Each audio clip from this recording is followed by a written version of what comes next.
Maqaa Abbaa, kan Ilmaa, kan Hafuura Qulqulluu, sadan Waaqayyo tokko, Ameen. Jaallatamtoonni maatii Kiristoosiin kiristaana kan jedhamtan, nagaa galata Waaqayyoo kam jirtu, akkam yoo nageessanii, Ameen. Nagaatii faraara Waaqayyoo, araarsummaan giiftii keenya dubaroo Maariyaam, eegumsaan ergamoota isaa, toloota isaa, kan ooleef kan bule nuuf haa ta'u. Xooma Gooftaa keenya Yesuus Kiristoos ilaalchisee walaloo gabaabaa. Xooma Waaqni fedhu afachumee jamaa ani kanan jedhu nyaata dhiisuu qofaa xooma Waaqni fedhu. Inni bishaan gubuu arrabni yoon dhaabne miilli annaa fiiguu suksuka yoon dhaabne harki boolla qotuu yoon dachaane booda haadhaaf haadhoo irraa yoon dhaabne oodaa bu'aan xooma keenyaa yoon taane furmaata nyaata qofaa dhiisuun ga'ee maal nuuf laata nyaata qofaa dhiisuun ga'ee maal nuuf laata. Gurri sirba dhiisee yoo dhagee faarsaa arrabna miidhiisee yoo dhiyeessu aarsaa waan inni nuuf oole hunda yoo yaadanne garaa qulqulluutiin kadhaaf yoo dhaabbanne bu'aarraa dhiisnee arguuf isa caalu nu taasisi jennee kan mirga isaa dhaalu gaaffiin keenya hunduu ni deebi'a gaafasii xooma Waaqni jaallatu jechuunis akkasii xooma Waaqni jaallatu jechuunis akkasii. Yaa saba Waaqayyoo dubbii nan dubbadhe hin godhinaa laayyoo arrabni haa xoomoo dubbii hamaa baasuu ofiin haa ko'oomoo ijis haa dhagatu waan hamaa ilaalu ofiin haa dhagatu gurri keenya xoomee waan hamaa dhagatu ofiin ilaaf dhaamee qofaa dhaggeeffatu waan ilaaf ilaamee qofaa dhaggeeffatu. Samii samootaarraa ati gadi buutee cubbuu keenya hundaa ati bakka nuu buutee cubbuu addaam hojjetee seera itti himame kabajuu dagatee hin nyaatin kan jedhame sabalasiin nyaate hin nyaatin kan jedhame sabalasiin nyaate. Seexanni sossobee addaam maaf gowwoomta nyaadhu sabalasiin mootii akkasaa taata jedhee isa gowwoomsee addaam waggaa torbatti jannata keessaa baase jedhee isa gowwoomsee addaam waggaa torbatti jannata keessaa baase.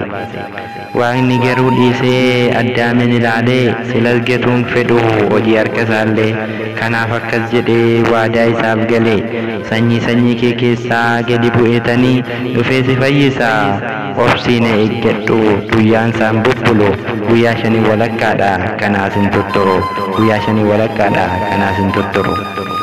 Jedhee waadaa galee addaamin fayyisee durbuu Maariyaam irraa bu'ee dhalachuudhaan kan isaa nu taasisee nu jaallachuuf jecha bakka keenya du'ee silaa kan nuuf malu bakka keenya bu'ee kanaaf dhiphina isaa hirmaachuun kan keenya kanneen gurguddaa isaas nuuf kaffalee beenya nummoo haa hirmaannoo ishee humna keenya nummoo haa hirmaannoo ishee humna keenya.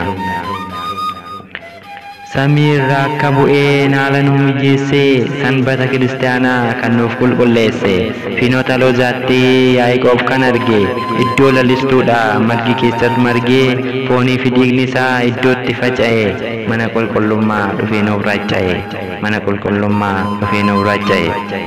Kanaaf jennee waamne torbee qulqulleetti hojiin qulqullinaa kan ta'u keessatti xooma Gooftaan keenya torbee 2ffaa diinni xureessuudhaaf ofii nu hinaafa diinni xureessuudhaaf ofii nu hinaafa. Egaa Gooftaan keenya namni osoo hin dirqin nuuf kaffalee beenya mana qulqullummaa ofii isaatiin seenee mudaaf xuraa'inaa ofii kan hin qabne daldaaltota hundaa ba'aa keessaati hundumasii maal qabda jedhee isaan baase maal gootu isinii mana abbaa kootii holqaxxoo gootanii jedhee isaan gaafate afaanuma isaanii jedhee isaan gaafate afaanuma isaanii.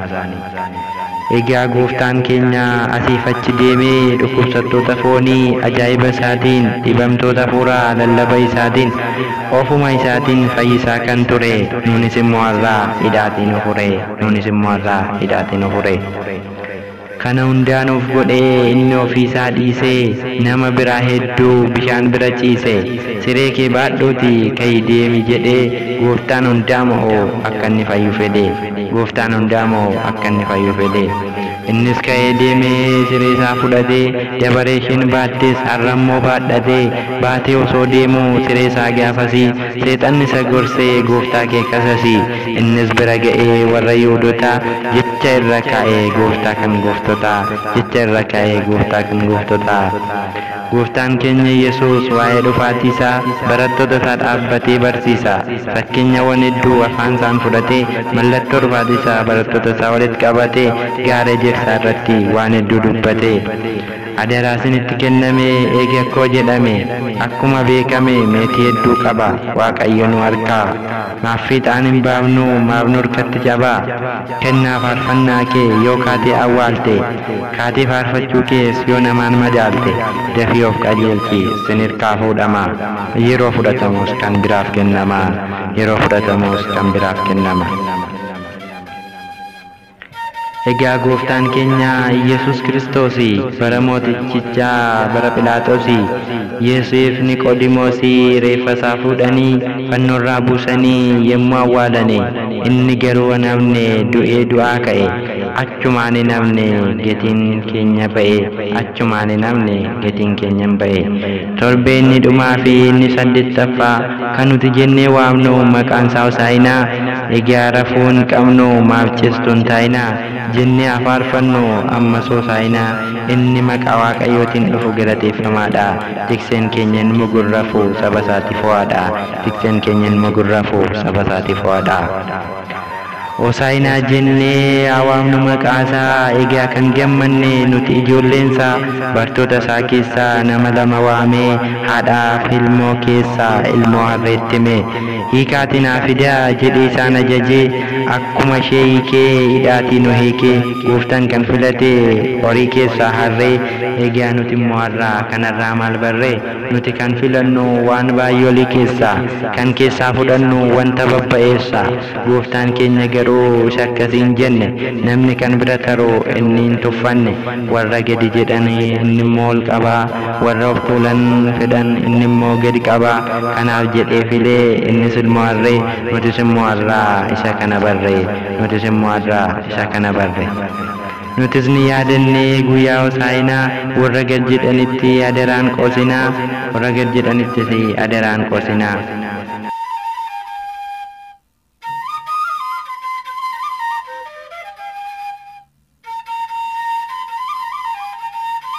Hosaa'inaa jennee haa galateeffannu amma humna keenya maqaa isaa waammannu. Mootii bara baraa galateeffamaadha.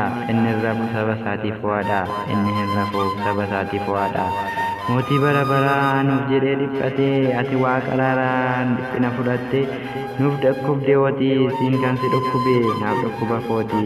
Siin kan si dhukkube naaf dhukkuba kooti. Sitti mari'achuun si qabuuf yaadanii warri Yihuudootaa sitti kan marsanii bartoota kee keessaa Yihuudaa jedhamee maqaa gantootaatiin kan inni waamame. Fuula kee hammachuun dhufee si dhungate fira kee fakkaachuun nagaa si gaafate. Allaattiin fira fakkaattee simbira akka nyaattu baalleen balali'uun akkumatti kaattu. Fira kee fakkaatee dhufee sirra ga'ee nageenyaaf fakkaatee dhukkubaan si ga'e. Nageenyaaf fakkaatee dhukkubaan si ga'e. Kanaaf dhukkubni kee naaf dhukkuba kooti. Dhiphina kee yaadachaa yeroon sagadutti tooftaan Yihudichaa amma naaf galeera. Torbeen dhukkubbii kee hundaa hubadheera. Nageenyaaf kan dhufu qorumsa akka ta'e tooftichi jalqabaa Yihuudaadhaan ba'e. Tooftichi jalqabaa Yihuudaadhaan ba'e. Kanaaf kiristaanaa nuti isaa jabaannu tooftaa seexanichaa sammuutti haa qabannu. Torbee dhukkubbii isaa kanaan haa yaadannu. Torbee dhukkubbii isaa kanaan haa yaadannu.